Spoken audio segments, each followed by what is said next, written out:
وأشهد أن لا إله إلا الله وحده لا شريك له وأشهد أن سيدنا محمدا حبيبنا وحبيب ربنا صلى الله عليه وعلى آله وأصحابه وبارك وسلم أما بعد فأعوذ بالله من الشيطان الرجيم بسم الله الرحمن الرحيم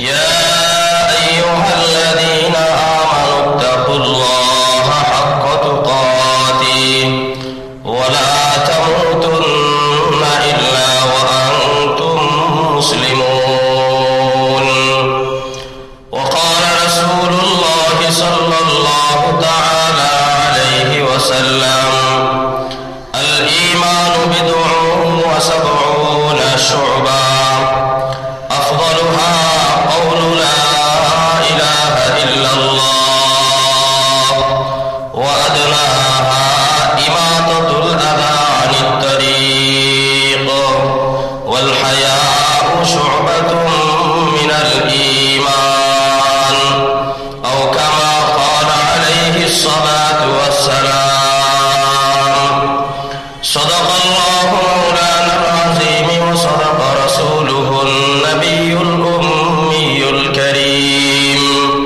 ونحن على ذلك لمن الشاهدين والشاكرين والحمد لله رب العالمين سبحانك لا علم لنا إلا ما علمتنا إنك أنت العليم الحكيم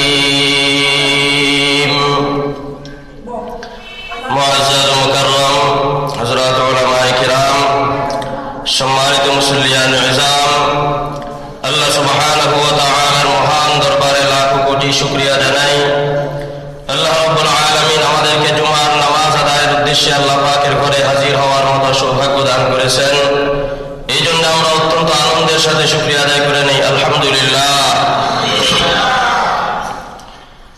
আমরা গত কয়েক সপ্তাহ পর্যন্ত আল্লাহ পাকের জান্নাতের নিয়ামত সমূহ নিয়ে সামান্য কিছু আলোচনা করেছি মূলত আল্লাহ পাক জান্নাতের মধ্যে আমাদের জন্য কি রাখছেন এটা আল্লাহ পাকই ভালো জানেন রাসূল করিম সাল্লাল্লাহু তাআলা আলাইহি ওয়াসাল্লাম এবং আল্লাহ পাক কোরআনে কারীমের মধ্যে যা কিছু বলেছেন এটা অতি সামান্য থেকেও আরো অতি সামান্য এই বর্ণনাটুকু শুধু এই জন্য দিয়েছেন যেন মানুষ দুনিয়ার মোহে আখিরাতকে ভুলে না যায় দুনিয়াকে যেন বড় মনে না করে এই কারণে সামান্য কিছু বর্ণনা দিয়েছেন কিন্তু বাস্তব কথা হলো ওই সামান্য বর্ণনা বুঝে আসার মতো মেধাও আমাদের নাই কি বলেন কথা ঠিক না রাসূল করিম সাল্লাল্লাহু তাআলা আলাইহি ওয়াসাল্লাম হাদিসে পাকের মধ্যে বলছেন যে এমন নাজ নেয়ামত আল্লাহ পাক আয়োজন করছেন দুনিয়ার কোনো কান কোনোদিন শুনতে পারে নাই তার খবর চোখে কোনোদিন দেখতে পারে নাই কল্পনার জগতে কেউ কল্পনাও করতে পারে নাই অনেক কিছু কল্পনা করা যায় বাস্তবে অসম্ভব কল্পনা করতে তো আর অসুবিধা নেই কিন্তু আপনি আপনার কল্পনার জগতে যত কিছু কল্পনা করতে পারেন আল্লাহর হাবিব ফরমান জান্নাত ও নাজ নেয়ামতের কল্পনাও কখনো তারা করতে পারবে না এইরকম এক বিশাল নেয়ামতপূর্ণ জান্নাত আল্লাহ পাক আমাদের জন্য রাখছেন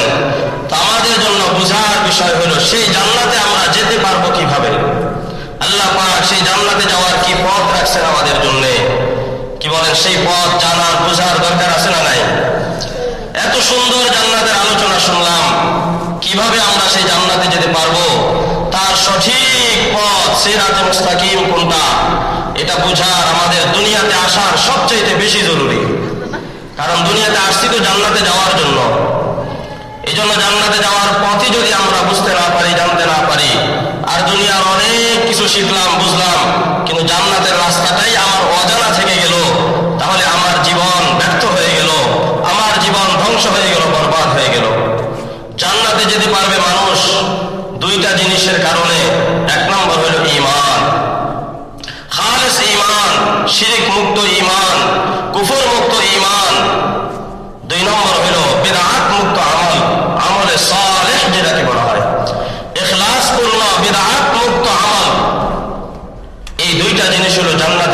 সবচেয়ে সহজ পথ এবং একমাত্র পথ ঈমানকে খালেস করা।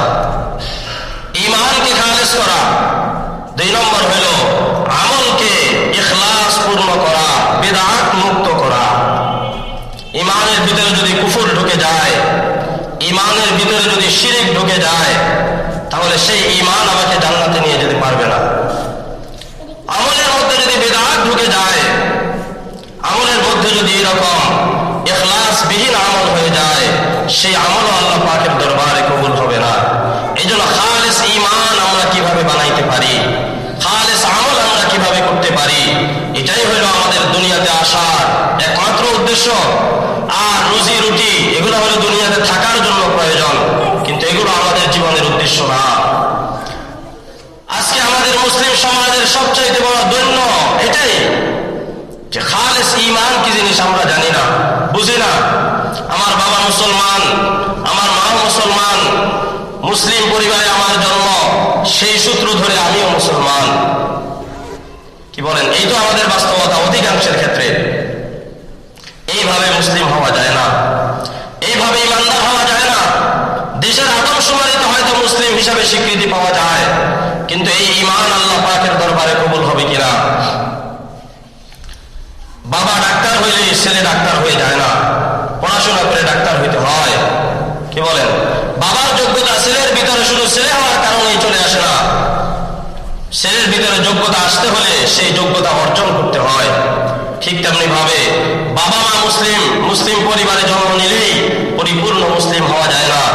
ঈমান কাকে বলে? ঈমান কি জিনিস? ঈমানের শাখা প্রশাখা। একটা বিষয় চিন্তা করুন, আল্লাহ পাক আমাদেরকেও সৃষ্টি করেছেন, পৃথিবীর সকল বেঈমানকেও আল্লাহ পাক কি সৃষ্টি করেছেন? না অন্য কেউ? তারা বিশ্বাস করুক আর না করুক, সকলকে কে বানাইছেন? আল্লাহ তাআলাই বানাইছেন। সকলের রব একমাত্র আল্লাহ তাআলাই। তাদেরকে আল্লাহ পাক চিরস্থায়ী জাহান্নামে দিবেন, আমাদেরকে চিরস্থায়ী জান্নাতে দিবেন, শুধুমাত্র মুসলিম পরিবারে জন্মগ্রহণ করার কারণেই। এটা কোনো ইনসাফের করা হতে পারে না। কি বলেন? কথা ঠিক না? সবই তো আল্লাহ তাআলার বানানো।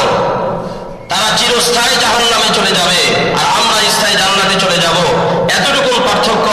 মুসলিম জনপদে আমার জন্ম, তার জন্ম মুসলিম জনপদে হওয়ার কারণে এটা কোনো ইনসাফের কথা হতে পারে না। আল্লাহ পাক যে ইসলাম নামক যে গুণ রাখছেন, ঈমান নামক যে গুণ রাখছেন, এই 2 গুণ যখন আমার ভিতরে আসবে, তাদের ভিতরে থাকবে না, তখনই তারা স্থায়ীভাবে জাহান্নামী হবে। আমাদেরকে আল্লাহ পাক স্থায়ীভাবে জান্নাত দান করবে। এই জন্য আমাদের ঈমান বোঝা দরকার। ঈমান যেন কুফর মুক্ত হয়, ঈমান যেন শিরক মুক্ত হয়। ঈমান এত বড় দৌলত, ঈমান এত বড় দৌলত। একজন মানুষের যদি আর কোনো আমল নাই, শুধুমাত্র ঈমান, হাদিসে পাকের মুজাররা পরিমাণ ঈমানও যদি তার দিলের ভিতরে অবশিষ্ট থাকে, শিরক মুক্ত খালেস, কোনো না কোনো দিন সে আল্লাহ পাকের জান্নাত আল্লাহ পাক তাকে দান করবেন। আর যদি ঈমান না থাকে, হাজার ধরনের আমল তার মধ্যে থাকলেও সে ঈমান না থাকার কারণে জান্নাতে যেতে পারবে না।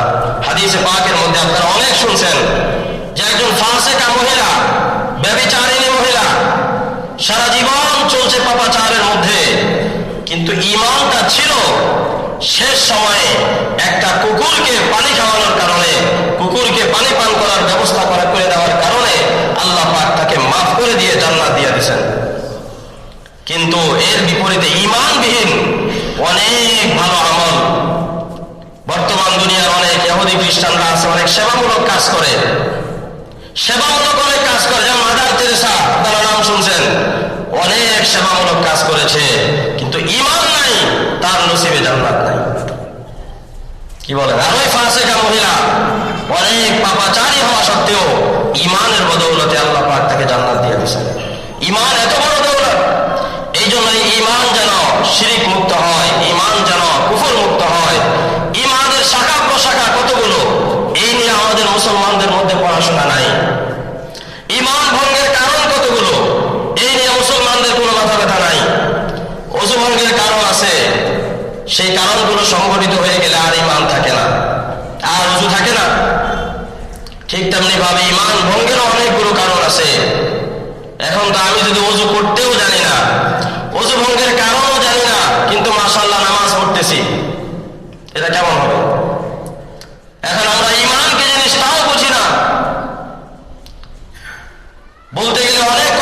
আসে আমরা মনে করি আল্লাহ পাক রিজিক দাতা, আল্লাহ পাক বৃষ্টি দাতা, আল্লাহ পাক ফসল দাতা, আল্লাহ পাক হায়াতের মালিক, মওতের মালিক, আসমানের মালিক, জমিনের মালিক, সব কিছুর সৃষ্টিকর্তা আল্লাহ তাআলা।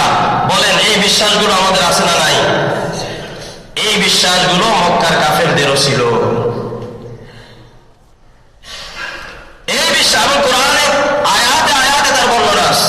ওয়ালা ইন সাআলতাহুম মান খালাকাহুম লায়াকুলুন্না আল্লাহ ওয়ালা ইন সাআলতাহুম মান খালাকাস সামাওয়াতি ওয়াল আরদ লায়াকুলুন্না আল্লাহ। অনেকগুলো আয়াত আছে এরকম। তাদের সমস্যা ছিল এটা, সব কিছু আল্লাহ পাক দিয়েছেন এটা মানতো, কিন্তু আল্লাহ পাকের সব হুকুম আমাদেরকে মানতে হবে, আমরা আর কারো হুকুম মানবো না, এই বিষয়ে তাদের সমস্যা ছিল।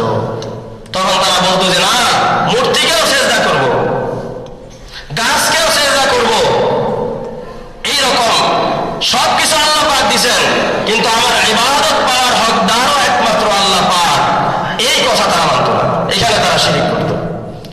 আমরাও দেখা যায় আমাদের জীবনে অনেকের বাস্তবতা এমন হয়ে গেছে, আমি খুলে খুলে বললে অবাক হয়ে যাবেন, অবাক হয়ে যাবেন যে আমরা আমাদের জীবনের বহু ক্ষেত্রে আল্লাহর বিধানকে বাদ দিয়া শুধু মানুষ না, বেঈমানদের বিধানকে আমরা মেনে নিয়েছি এবং ওটাকে আমাদের উন্নতি অগ্রগতির একমাত্র মাপকাঠি হিসেবে আমরা সিদ্ধান্ত নিয়ে ফেলেছি। এই জন্য মনে রাখবেন ঈমান কি জিনিস, ইসলাম কি। এখানে কাফেরদের সমস্যা ছিল। আসমানের সৃষ্টি করছে মূর্তি, এইরকম বিশ্বাস তারা করতো না। আমাদেরকে রিজিক দেন মূর্তি, এইরকম বিশ্বাস তারা করতো না। আসমান থেকে বৃষ্টি বর্ষণ করেন মূর্তি, এই বিশ্বাস তারা করতো না।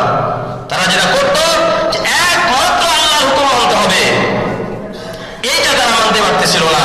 তারা মনে করতো এই মূর্তিগুলো পরকালের নাজাতে আমাদেরকে সহযোগিতা করবে, এই কারণেই তারা মুশরিক।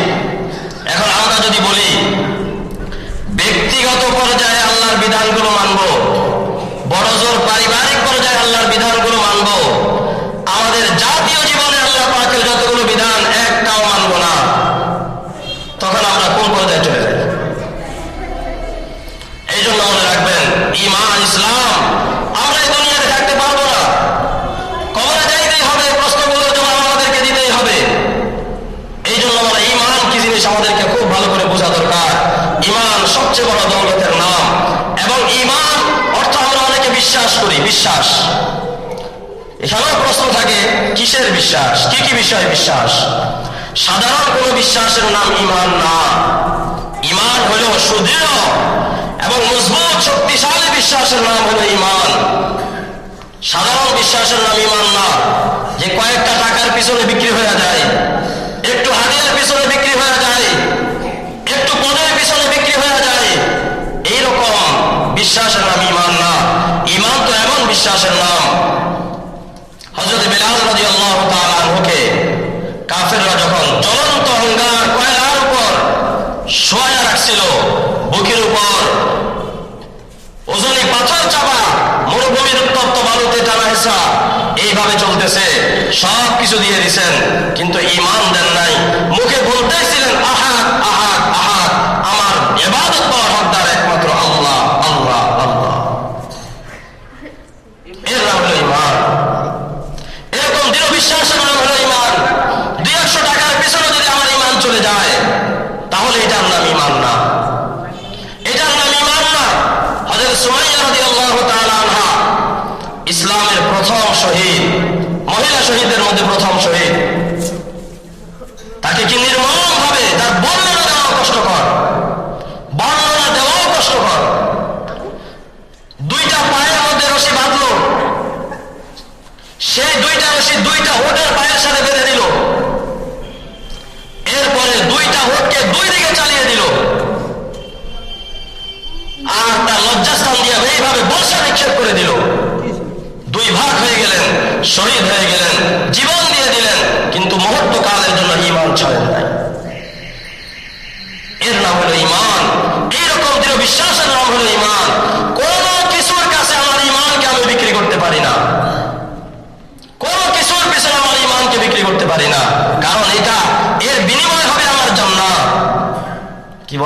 ঠিক না? এর বিনিময় হবে আমার জান্নাত। সুতরাং সেই জান্নাত, ঈমান হারানো মানে জান্নাত হারানো। ঈমান হারানোর অর্থই হলো জান্নাত হারানো। এই জন্য সেই মজবুত ঈমান, সেই দৃঢ় ঈমান যেন আমাদের থাকে। এই ঈমান আমাদের ভিতর থেকে নেওয়ার জন্য সবচেয়ে বড় সম্পদ হলো আমাদের ঈমান। এই ঈমান কত বড় সম্পদ! যারা চাইতে বড় সম্পদ হলো ঈমান। সেই দিন বুঝে আসবে, যেই দিন দেখা যাবে এই ঈমানের বিনিময়ে, ঈমানের কারণে কারো স্থায়ী জান্নাতের ফয়সালা হয়ে যাইতেছে, আর এই ঈমান না থাকার কারণে কারো স্থায়ী জাহান্নামের ফয়সালা হয়ে যাইতেছে। কি বলেন কথা ঠিক না? সেই দিনে দুনিয়ার লোভ লালসা, দুনিয়ার এই ধন দৌলত, দুনিয়ার এই প্রভাব প্রতিপত্তি, এইগুলো কিছুই কাজে আসবে না। দুনিয়ার এই বন্ধু বান্ধব, আত্মীয় স্বজন, কেউ কোনো কাজে আসবে না। ফয়সালা হবে ঈমানের ভিত্তিতে।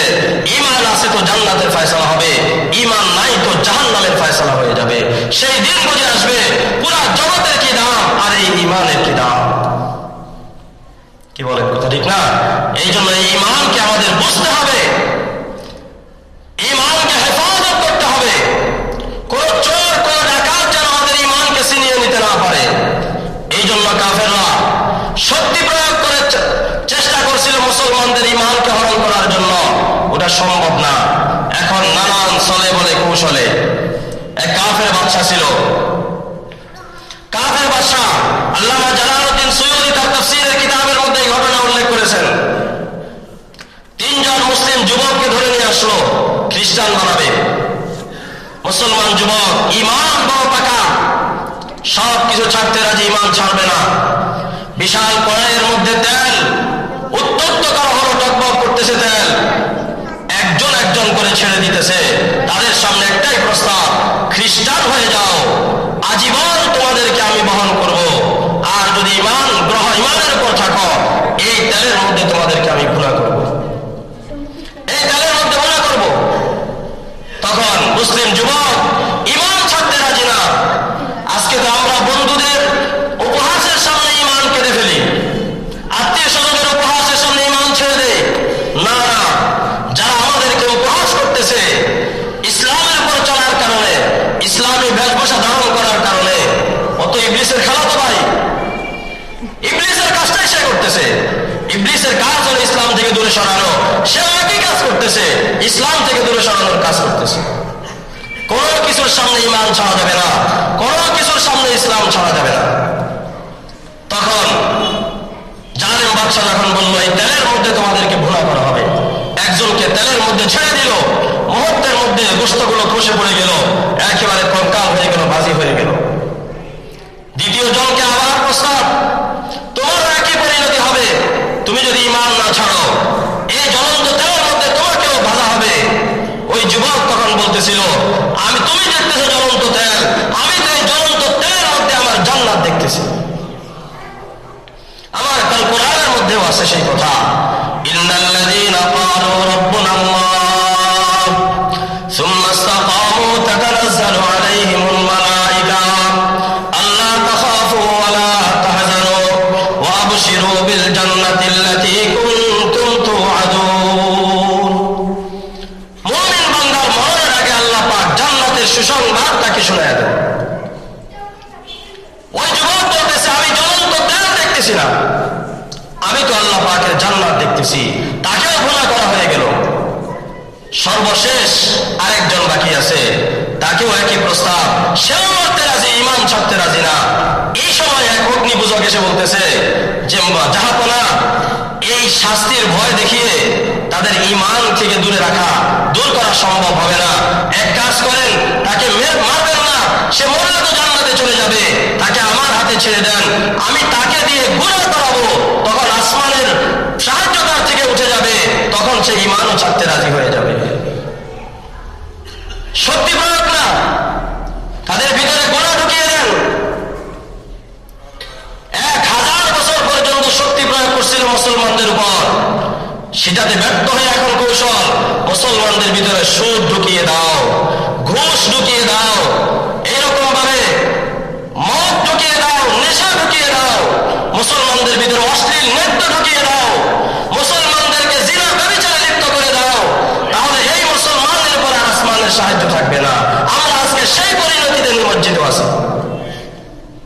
কি বলেন, কথা ঠিক কিনা? তখন ওই অগ্নিপূজক বলছিল, আমার এক সুন্দরী কন্যা আছে, আমি এই যুবককে আমার সুন্দরী কন্যার কাছে দিয়ে দিব, একই ঘরে তারা থাকবে, তার খাবারের দায়িত্ব ওই কন্যার হাতে থাকবে। দীর্ঘদিন আমার এই সুন্দরী কন্যার সামনে সে টিকতে পারবে না, গুনাহে লিপ্ত হবে, এরপরে তাকে তার ঈমান দূর করা সম্ভব হবে। 40 দিন পর্যন্ত ওই মেয়ে তার কাছে যত কূটকৌশল ছিল সব ব্যয় করার পরেও এই যুবকের ঈমান হরণ করতে পারে নাই। এরপরে 40 দিন পর যখন বাবা খবর নিতে আসলো, বলল, বাবা, এই যুবকের ঈমান হরণ করা তো আমার পক্ষে সম্ভব হয় নাই, বরং তার বুকের ভিতরে যে ঈমান, আমি নিজেই সেই ঈমান গ্রহণ করে নিয়েছি। 40 দিন পর্যন্ত আমার হাতের মদ সে খায় নাই, আমার হাতের শুকরের মাংস সে খায় নাই। আমি যখন রাত্রে শুয়ে যেতাম তখন সে আল্লাহর সামনে নামাজে দাঁড়িয়ে যেত। 40টা দিন তার এভাবে কাটছে। আসমানের পক্ষ থেকে তার জন্য মেহমানদারির ব্যবস্থা হয়েছে। বাবা যখন এই কথা শুনল, আজকে আমাদের একই কৌশল, মুসলমানদেরকে শক্তি প্রয়োগে ঈমান থেকে দূরে রাখা সম্ভব না। নানান ছেলে বলে কৌশলে গুনাহ ঢুকিয়ে দাও, সুদ ঢুকিয়ে দাও, আর তাদেরকে পুরস্কৃত করো। যার কারণে দেখবেন আমাদের দেশে সুদী কারবারের সবচাইতে বেশি যে অবদান রেখেছে, তাকেই পাশ্চাত্য দুনিয়া নোবেল পুরস্কারে ভূষিত করেছে। এই দেশে আপনি ইসলামের কাজ করেন, শান্তির কাজ করেন, ন্যায়ের কাজ করেন, আপনাকে নানান অপবাদ দেওয়া হবে। আপনি ইসলাম থেকে দূরে সরানোর চেষ্টা করেন, বিশ্ব ব্যাংক থেকে আপনার নামে অর্থ বরাদ্দ চলে আসবে। কি বলেন, কথা ঠিক কিনা? এই জন্য তাদের কৌশল এখন এটা, মুসলমানদের ঘরে ঘরে গুনাহ চলতেছে, মুসলমানদের ঘরে ঘরে নৃত্য চলতেছে, মুসলমানদের ঘরে ঘরে অশ্লীল নাচ গান চলতেছে। এই কারণে মুসলমান আসমানি সাহায্য থেকে আজকে বঞ্চিত আছে। বলেন, কথা ঠিক কিনা? এই জন্য এইভাবে তারা আমাদের ঈমানকে হরণ করে নিয়ে যাইতেছে। একদিকে নাস্তিক মুরতাদদেরকে লাগিয়ে দিয়েছে, তারা শক্তি প্রয়োগ করে মুসলমানদের ঈমান নেওয়ার চেষ্টা করে, নানান সময় নানান আইন কানুন পাশ করে। কি বলেন, কথা ঠিক কিনা? আরেকদিকে মাজার সৃষ্টি করে, এইরকম ভাবে ভণ্ড পীরের সৃষ্টি করে, এইরকম ভাবে আরো বিভিন্ন ধরনের ইসলামের নামে নানান গ্রুপ সৃষ্টি করে মুসলমানদেরকে ইসলামের নামে গোমরাহ করা নানান পায়তারা তারা শুরু করে দিয়েছে। এবং এদেরকে তারা আর্থিক সহযোগিতাও করে, আর্থিক সহযোগিতাও করে। এই জন্য মনে রাখবেন, যার তার সামনে যাওয়া যাবে না, যে কোনো পীরের মুরিদ হওয়া যাবে না, যে কোনো কারোর কাছে ইসলাম শেখা যাবে না। অনেকে বলবে, আমাদের সাথে আসো, তোমার সব খরচ আমরা বহন করবো। মনে রাখবেন, কোন সমস্যা থাকতে পারে, সন্দেহ আছে। এই জন্য যার তার কাছে ইসলাম শিখতে যাবেন না, যার তার কাছে ঈমান শিখতে যাবেন না। খোঁজ নিবেন তিনি কে, তিনি কোথায় ঈমান শিখেছেন, তিনি কোথায় ইসলাম শিখেছেন। এই খোঁজ খবর নিয়ে বর্তমান দুনিয়া বড় কঠিন। ইসলামের নামে ধোঁকা চলতেছে, ইসলামের নামে সবচেয়ে বেশি ধোঁকা চলতেছে, ইসলামের নামে। একটা গল্প মনে পড়লো, এক মিষ্টি দোকানদার তার ছেলেকে মিষ্টির দোকানে বসায়া ভিতরে আরাম করতে গেল। যা বলছিল, দোকানের খবর রাখবা, কেউ যেন মিষ্টি নিতে না পারে। এক ভদ্রলোক আসলো, আইসা মিষ্টি খাওয়া শুরু করলো। এখন বলতেছে, তা আপনি মিষ্টি খান কেন? বলে, আমার নাম তো মাসি। সে বলে, আমার নাম মাসি। এখন ছোট্ট ছেলে তো আর মাসি বুঝে না, মাসি মানে কি। আমি সবসময় মিষ্টি খাই।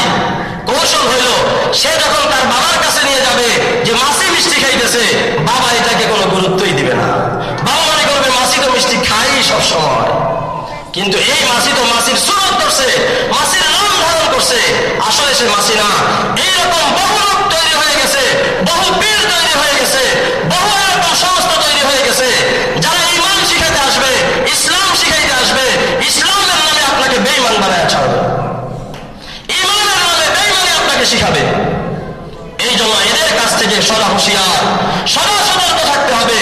কার কাছে ইসলাম শিখবো, কার কাছে ঈমান শিখবো, এটা খুব ভালো করে যাচাই বাছাই করে, যার তার কাছে না, যার তার কাছে ঈমানের কথা শোনা যাবে না। যে কোনো দরবারে মুরিদ হওয়া যাবে না। আগে দেখেন, ওই দরবারের মুরিদ যারা 5 ওয়াক্ত নামাজ পড়ে কিনা, গুনাহ থেকে বাঁচে কিনা, উলামায়ে কেরামকে শ্রদ্ধা করে কিনা, এইরকম যদি দেখেন তাহলে বুঝবেন না ঠিক আছে। আর যদি দেখেন না, ঢোল তবলা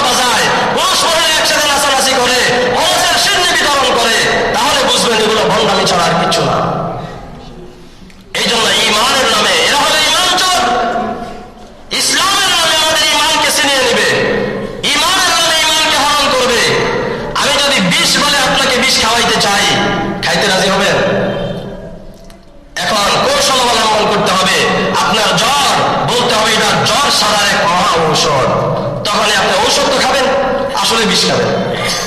এই জন্য কোনটা ঔষধ কোনটা বিষ এটা বাহ্যিক চোখেও দেখা যায় না, এটা ল্যাবে নিয়ে পরীক্ষা করতে হয় এটার ভিতরে ঔষধ না ভিতরে বিষ মিশানো আছে।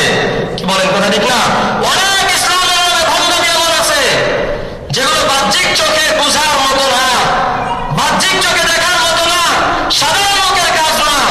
এগুলো ইসলাম কোরআন এবং হাদিসের লেখ যাদের কাছে আছে তারা বুঝবে কোন কথার কৌশলে আপনার ভিতরে আপনাকে আস্তে আস্তে ইসলাম থেকে দূরে নিয়ে যাইতেছে। অল্প কিছু কথা বলবে ইসলামের, আর বাকি সব কথা বলবে গোমরাহির।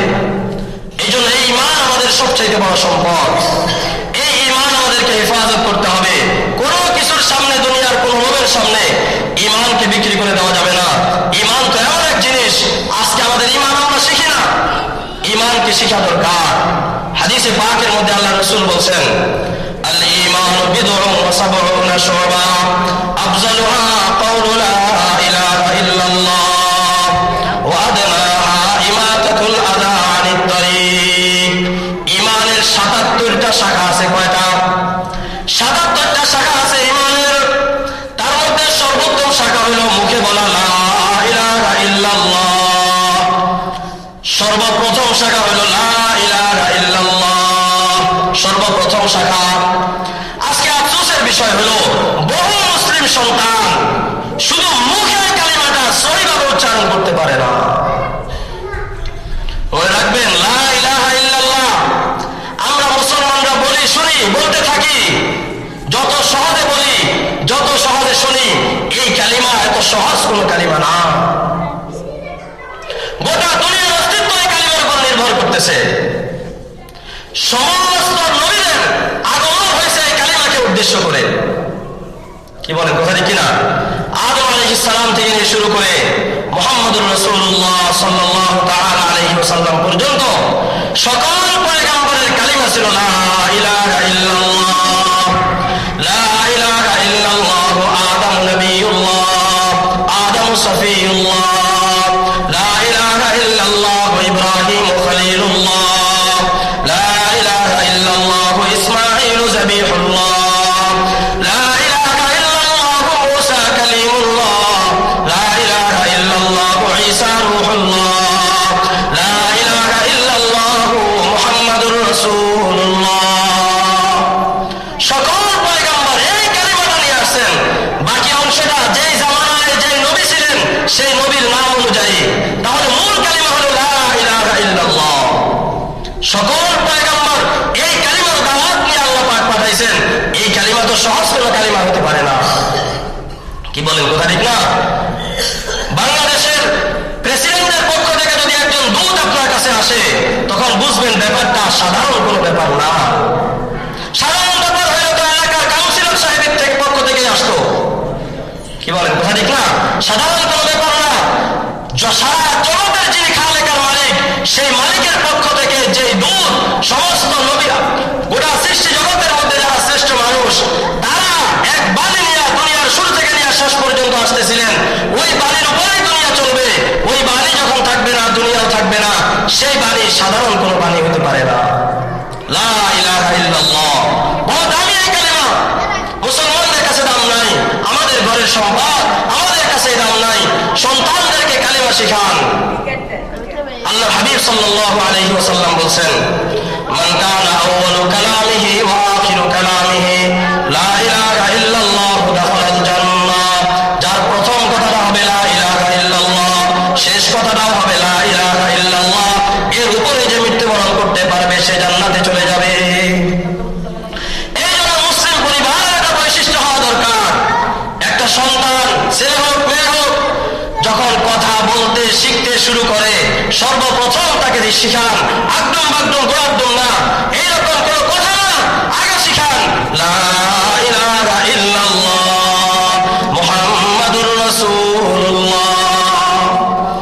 এই ঈমান আমাদের সবচেয়ে বড় দামি সম্পদ। ঈমান আছে তো জান্নাত আছে। এই ঈমানকে হরণ করে দেওয়ার জন্য পৃথিবীর বেঈমানরা অনেক কূট কৌশল আমাদের ভিতরে ঢুকিয়ে দিয়েছে ইসলামের নামে। বর্তমানে যে ফিতনাটা সবচাইতে বেশি আমাদের ক্ষতি করতেছে এবং রাষ্ট্রীয় সেই ফিতনাবাজদের নাম হলো কাদিয়ানি। কাদিয়ানি মুসলমানদের খবর নাই, আমাদের কলিজা কেটে দেওয়া হচ্ছে, আমাদের জড় কেটে দেওয়া হচ্ছে, আমাদের ইমানের বুনিয়াদ শেষ করে দেওয়া হচ্ছে। এই কাদিয়ান, তারা এই কাদিয়ান যখন ইংরেজরা এই দেশে ক্ষমতায় ছিল তখন তারা সৃষ্টি করে গেছে, তার গ্রুপ এখনো বাংলাদেশে আছে। এরা মুসলমান না, মুসলমান না। আমাদের নবীর পর আমাদের বিশ্বাস হলো সকল নবীদের মধ্যে তিনি সর্বশ্রেষ্ঠ নবী এবং তিনি সর্বশেষ নবী। তিনি কি নবী? সর্বশেষ নবী। কাদিয়ানীরা মনে করে না এটা, কারণ মুহাম্মদুর রাসূলুল্লাহকে যদি শেষ নবী না এই কথা যদি চালিয়ে দেওয়া যায় আর ইসলাম ইসলাম থাকে না, কোরআন কোরআন থাকে না, ঈমান ঈমান থাকে না। এই জন্য তাদের বিশ্বাস হলো মুহাম্মদুর রাসূলুল্লাহ শেষ নবী না। এই বিশ্বাসের পরেও মুহাম্মদুর রাসূলুল্লাহ শেষ নবী না, এই বিশ্বাসের পরেও তারা আমাদের দেশে রাষ্ট্রীয়ভাবে মুসলিম পরিচয় বহন করবে, এর চাইতে অপরাধ আমাদের জাতির জন্য আর কিচ্ছু হইতে পারে না। আমাদের নবীকে শেষ নবী মানবে না, মুসলমানদের সাথে আত্মীয়তা হবে, মুসলিম হিসাবে বিশালী ঐক্য অধীনে চলে যাবে, মুসলমানদের পবিত্র ভূমিগুলো তারা সেখানে হাতটা চলবে, এই সুযোগ মুসলিম জনপদে থাকতে পারে না। এই জন্য সরকারের কাছে আমাদের আকুল আবেদন, আপনি মুসলমানদের অভিভাবক, আপনি মুসলমানদের অভিভাবক, মুসলমানদের ইমানের হেফাজত করা আপনার দায়িত্ব, শুধু রুটি রুজির হেফাজতের দায়িত্ব আপনার না, এদেশের সকল নাগরিকের বিশ্বাস রক্ষা করা আপনার দায়িত্ব। এই জন্য ওলামায়ে কেরাম যার পর নয় বলতেছেন এদের এনে থাকুক, আমাদের এখানে চাকরি করবে, খাবে, সব কিছু তাদের হবে, হিন্দুরা যেমন, খ্রিস্টানরা যেমন, বৌদ্ধরা যেমন, কিন্তু ইসলামের নাম নিয়ে মুসলমানদের ইমান শেষ করে দিবে, এই সুযোগ মুসলিম জনপদে থাকতে দেওয়া যাবে না। কি বলেন বুখারী কিনা? এই জন্য আমরাও সচেতন হতে হবে। কাদিয়ানি কাফের, কাদিয়ানি কাফের, যারা কাফের বলবে না তারাও কাফের, কাদিয়ানি কাফের। এই জন্য তারা বিশ্বব্যাংক থেকে তাদেরকে সহযোগিতা করা হয়। এক সরকারের সময় একবার তাদের প্রকাশনাগুলো বন্ধ করে দেওয়া হয়েছিল, বিশ্বব্যাংক থেকে চিঠি চলে আসলো, জাতিসংঘ থেকে চিঠি চলে আসলো যে আপনার দেশে মানবাধিকার হরণ করা হইতেছে। তাদের প্রকাশনা বন্ধ হয়ে মানবাধিকার হরণ হয়ে যায়, লক্ষ লক্ষ মুসলমানকে আগুনে পুড়লেও মানবাধিকার লঙ্ঘন হয় না। কি বলেন বুখারী কিনা? 18 কোটি মুসলমানের বিশ্বাসের সাথে তারা গাদ্দারি করতেছে, ওটা মানবাধিকার লঙ্ঘিত হয় না, তাদের অপরাধ নির্মূল করতে গেলে মানবাধিকার লঙ্ঘিত হয়ে যায়। এই জন্য মুসলমানদেরকে সচেতন হতে হবে। এরা আমাদের ইমানকে চুরি করতেছে, এরা আমাদের ইমানকে চুরি করতেছে। এই ইমান চোরদের আমাদের চিনতে হবে, তাদের চুরি থেকে আমাদের ইমানকে বাঁচাইতে হবে। কি বলেন বুখারী কিনা? আল্লাহ রাব্বুল আলামিন এবং সরকারের আমরা যতটুকু জানতে পারছি অনেক পজিটিভ তিনি আগাইতেছেন। আল্লাহ পাক তাকে চূড়ান্ত পর্যায়ে যাওয়ার তৌফিক দান করেন, চূড়ান্ত পর্যায়ে যাওয়ার তৌফিক দান করেন। কোন বড় শক্তির ভয় নয়, আমাদের সামনে আল্লাহ পাকের ভয় আছে, আমাদের সামনে জান্নাত জাহান্নাম আছে। কি বলেন বুখারী কিনা? দুনিয়া থেকে একদিন যেতেই হবে, ঈমান নিয়ে যদি যেতে পারি এটাই আমাদের ভাগ্য। কি বলেন বুখারী কিনা? এই জন্য জান্নাতে যাওয়ার আমাদের একমাত্র পথ হলো আমাদের ঈমান, খালেস ঈমান, লা ইলাহা ইল্লাল্লাহ শিখা। এই লা ইলাহা ইল্লাল্লাহ এত দামি কালিমা। হযরত মূসা আলাইহিস সালাতু ওয়াস সালাম তিনি আল্লাহ পাকের কাছে আবেদন করছেন, রব্বুল আলামিন একটা স্পেশাল কালিমা আমাকে শিখান, যেই কালিমা আপনাকে আর কেউ ডাকবে না, আমি ডাকবো, সবচাইতে দামি কালিমা হবে, এমন একটা গোপন কালিমা আমি আপনার কাছে চাই। আল্লাহ পাক মূসা আলাইহিস সালামকে বলছেন যে আপনি সকাল সন্ধ্যা এই জিকির করুন, লা ইলাহা ইল্লাল্লাহ, লা ইলাহা ইল্লাল্লাহ, লা ইলাহা ইল্লাল্লাহ। মূসা আলাইহিস সালাম বলেন, আল্লাহ এটা তো ছোট বড় আম কাজ সবাই করে, আমি তো একটা গোপন কালিমা চাইলাম, এটা কেন আমাকে দিলেন? আল্লাহ পাক বলেন, মূসা এই কালিমার দাম কত, এই কালিমার ওজন কত তুমি জানোনি? গোটা দুনিয়াকে যদি এক পাল্লায় রেখে দেওয়া হয় আর একটা কালিমাকে যদি এক পাল্লায় রেখে দেওয়া হয়, আমার জাতের কসম, আমার ইজ্জতের কসম, ওই কালিমার পাল্লাটাই ভারী হবে। আল্লাহ পাক বলেন, মূসা এই কালিমা তো প্রকাশ্য কালিমা না, গোপন কালিমা। গোপন কালিমা কিভাবে? অনেক ব্যাখ্যা আছে, একটা কথা শুধু আজকে আপনাদেরকে বলে দেই, গোপন কালিমা কিভাবে? এই কালিমা গোপনে গোপনে আমল করা যায়, কেউ দেখতে পারবে না, বুঝতে পারবে না। যদি জিকির করেন আল্লাহু আকবার, আল্লাহু আকবার বলার জন্য আপনার ঠোঁট নাড়াইতে হবে। যদি জিকির করেন সুবহানাল্লাহ, আপনার ঠোঁট নাড়াইতে হবে। যদি জিকির করেন আলহামদুলিল্লাহ, আপনার ঠোঁট নাড়াইতে হবে। অন্য বুঝবে আপনি কি যেন বলছেন, কি যেন করতেছেন। কিন্তু আপনি যদি পড়েন লা ইলাহা ইল্লাল্লাহ, লা ইলাহা ইল্লাল্লাহ, লা ইলাহা ইল্লাল্লাহ, আওয়াজ করলে একটু সামান্য বোঝা যায়। আওয়াজ ছাড়া যদি ভিতরে ভিতরে আপনি লা ইলাহা ইল্লাল্লাহ জিহ্বাকে নাড়াচাড়া করে যদি পড়তে থাকেন, দুনিয়ার কেউ জানবে না, শুধু আপনি জানবেন। আর ডাকে ডাকতেছেন, যাকে ডাকতেছেন শুধু তিনিই জানবে। এই কারণে এটা গোপন কালিমা। যে যত পারেন হাঁটতে চলতে ফিরতে এই কালিমার আমল আমরা সদা সর্বদা করতে থাকি। আসমান টিকে আছে এই কালিমার বদৌলতে, জমিন টিকে আছে এই কালিমার বদৌলতে, পাহাড় পর্বত মারা গাছ ফল দিতেছে এই কালিমার বদৌলতে, মাঠের ফসল, নদীর প্রবাহমানতা সব কিছু, সূর্যের আলো, চাঁদের আলো সব কিছু এই কালিমার বদৌলতে। এই কালিমা যেদিন থাকবে না সেদিন আর কিচ্ছুই থাকবে না। কি বলেন, কথা ঠিক কিনা? এই কারণে আজকে সব আলোচনা সম্ভব হয় নাই। একটা কথা হলো, অন্তত আমরা আমাদের সন্তানদেরকে মুখে মুখে কালিমাটা সহিভাবে যেন করতে পারে, এই শিক্ষাটা আমরা সবাই দিব তো ইনশাআল্লাহ। ইনশাআল্লাহ ধারাবাহিকভাবে ঈমানের আরো বিস্তারিত আলোচনা আমরা চালাইতে থাকবো। আল্লাহ রাব্বুল আলামিন ঈমানের এই বিষয়গুলো আমাদেরকে সহিভাবে বুঝার আরেকটা আমলের কথা বলে দেই আপনাদেরকে। বুখারী শরীফের সর্বশেষ বর্ণিত আছে সহজ একটা আমল। আল্লাহর হাবিব বলেন, কালিমাতানে হাবিবাতানে ইলার রহমান, কালিমাতানে হাবিবাতানে ইলার রহমান, খাফিফাতানে আলাল লিসান, সাকিলাতানে ফিল মিজান। দুইটা কালিমা আছে এমন, দুইটা কালিমা আছে এমন, মুখে উচ্চারণ করতে অতি সহজ, আল্লাহ পাকের কাছে অতি প্রিয়, মিজানের পাল্লায় সবচাইতে বেশি ভারী।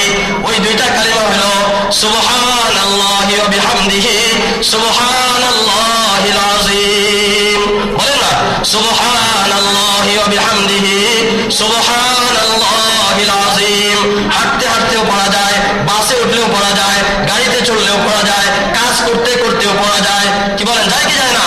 এই জন্য সদা সর্বদা এই কালিমাগুলোর আমল আমরা চালাইতে থাকবো তো ইনশাআল্লাহ। আল্লাহ পাক যেন আমাদের আখিরাতকে মজবুত করে দেন, আমাদের ঈমানকে মজবুত করে দেন, ঈমানের হেফাজত করে যেন আমরা কবর পর্যন্ত যাইতে পারি, সেই তৌফিক আল্লাহ পাক আমাদেরকে দান করেন।